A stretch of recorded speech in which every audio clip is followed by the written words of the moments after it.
As the saltwater showed up in Lower Plaquemines months ago, the school system has experience as schools upriver in the Belle Chase area get ready for the saltwater intrusion. Sabrina Wilson has more on that, plus what St. Bernard schools are doing before the high salinity water makes its way there.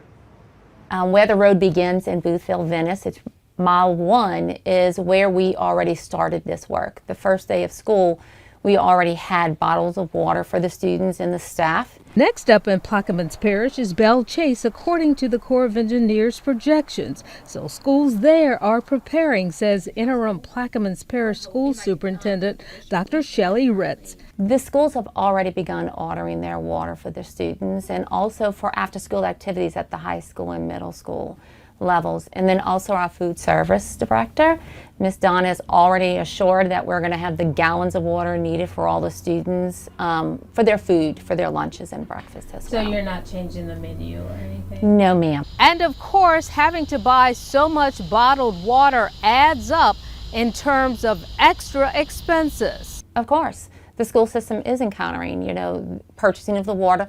With COVID and so forth, we were able to purchase the filter systems for the water fountains that the boys and girls can go there.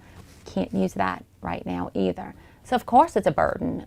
And October 19th is when it's projected to reach St. Bernard Parish. We are a little worried about the water situation here.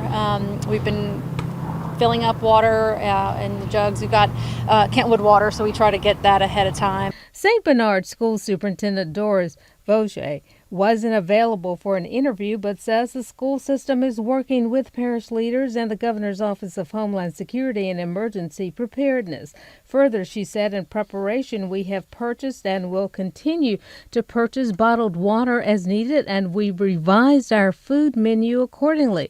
At this time, we do not have plans to transition to remote instruction, but we are capable and prepared to do so if it becomes necessary. I am encouraged to hear that they're doing that. We make sure that our daughter goes to school with her own water in her water bottle every single day, so that's what we're going to continue to do to make sure that both of our kids have what they need. In Plaquemines Parish, they're not contemplating virtual learning either, but Dr. Ritz says there are other concerns. Our company that manages our boiler system as well as our chillers, they're hiring a third party right now currently, and they're going to come and measure our tubings.